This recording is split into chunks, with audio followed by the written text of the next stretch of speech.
আপনার প্রভু হাসরের ময়দানে আসবেন, আর ফেরেশতারা লাইন ধরে দাঁড়িয়ে থাকবে। আল্লাহ রাব্বুল আলামিন হাসরের ময়দানে সেই বান্দাকে বলবেন, তোমার সালাতের হিসাব আমি নিব। দুনিয়াতে সালাত পড়েছিলে কিনা? বান্দা বলবেন, সালাত তো পড়েছিলাম। আল্লাহ বলবেন, একটা ইন্টারভিউ দাও। এক ইন্টারভিউতে যদি পাস করতে পারো তাহলে তোমাকে ছেড়ে দেওয়া হবে, তোমার আর কোনো হিসাব নিকাশ নেওয়া হবে না। ইন্টারভিউ কি হবে? আল্লাহ বলবেন, আমার পায়ের সামনে একটা সিজদা করো আজকে। আল্লাহ রাব্বুল আলামিন সূরাতুল কালামে বলেন, ইয়াউমা ইউকশাফু আন সাক ওয়া ইউদআউনা ইলাস সুজুদ ফালা ইস্তাতিউন খাশিয়াতান আবসারুহুম তারহাকুহুম যিল্লাহ ওয়া কাদ কানু ইউদআউনা ইলাস সুজুদি ওয়া হুম সালিমুন। আল্লাহ পাক পায়ের নলা খুলে দিয়ে বান্দাকে বলবেন, আমার পায়ের সামনে সিজদা দাও। ফালা ইস্তাতিউন, তারা সিজদা দিতে সক্ষম হবে না। খাশিয়াতান আবসারুহুম তারহাকুহুম যিল্লাহ। সহিহ মুসলিম শরীফের হাদিসে আসছে, আল্লাহর নবী বলেন, মুনাফিক, বেঈমান, বেনামাজি যারা সালাত নবীর তরিকায় আদায় করে নাই, শতবার চেষ্টা করবে একটা রুকু করার জন্য, একটা রুকু করতে তারা সক্ষম হবে না। তাদের কোমর তক্তার মতো সোজা হয়ে যাবে, উল্টো খেয়ে পড়ে যাবে। কাল্লা ইযা দুক্কাতিল আরদু দাক্কা দাক্কা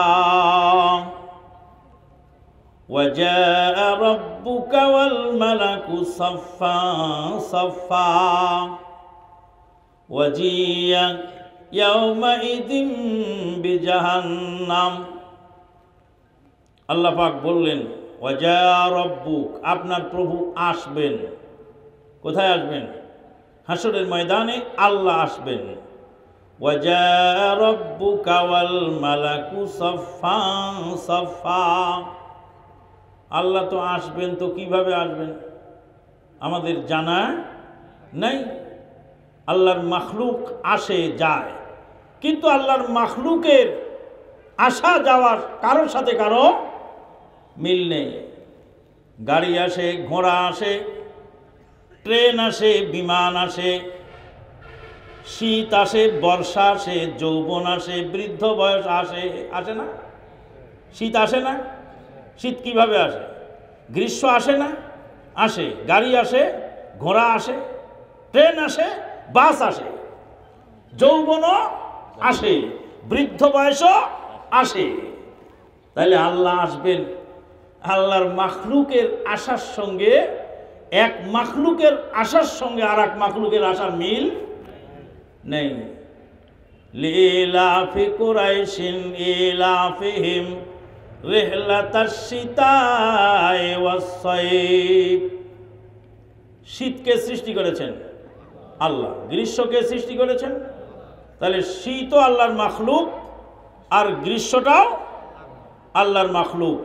শীত আর গ্রীষ্মের আসার মিল নেই। ঘোড়া আসে, গাধা আসে, পিঁপড়া আসে, পাখি আসে, পশু আসে, যৌবন আসে, বৃদ্ধ বয়স আসে। আল্লাহর মাখলুকের একটার সঙ্গে আর একটার আসার মিল নাই। তাহলে মাখলুকের সঙ্গে খালেকের আসার মিল কি হতে পারে? আল্লাহর মাখলুকের পায়ের সঙ্গে, এক মাখলুকের পায়ের সঙ্গে আর এক মাখলুকের পায়ের মিল। ঘোড়ার পায়ের সঙ্গে গাধার পায়ের মিল নাই, গাধার পায়ের সঙ্গে পিঁপড়ার পায়ের মিল নাই, পিঁপড়ার পায়ের সঙ্গে মুরগির পায়ের মিল নাই, মুরগির পায়ের সঙ্গে হাঁসের পায়ের মিল নাই, গরুর পায়ের সঙ্গে সিংহের পায়ের মিল নাই, আর সিংহের পায়ের সঙ্গে কুত্তার পায়ের মিল নাই। আল্লাহ রব্বুল আলামিনের মাখলুকের পায়ের সঙ্গে যদি মিল না থাকে, তাহলে আল্লাহর পা কেমন করে মাখলুকের পায়ের মতো হয়? তার মানে এক মাখলুকের পায়ের সঙ্গে আর এক মাখলুকের পায়ের মিল নেই। তাহলে আল্লাহর পা আল্লাহর পায়ের মতো, কামা ইয়ালিকু বিজালালিহি, আল্লাহর আশা আল্লাহর আশার মতো।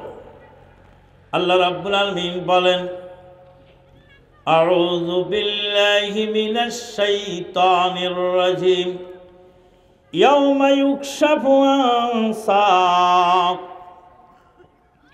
ওয়া ইউদআউনা ইলাস সুজুদি ফালা ইস্তাতিউন খাশিয়াতান আবসারুহুম তারহাকুহুম যিল্লাহ ওয়া কাদ কানু ইউদআউনা ইলাস সুজুদি ওয়া হুম সালিমুন।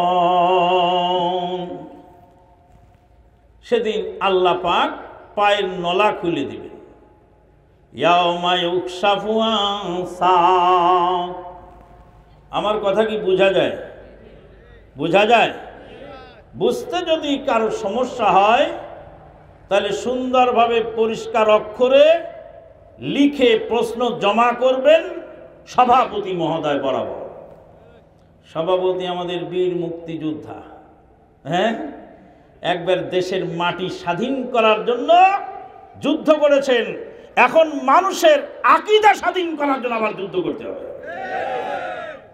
বীর মুক্তিযোদ্ধার যুদ্ধ এখনো শেষ হয় নাই। মাটি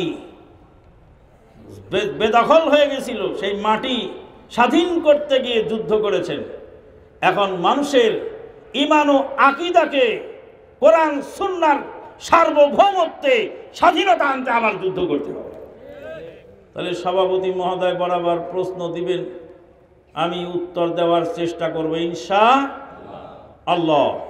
সম্মানিত উপস্থিতি,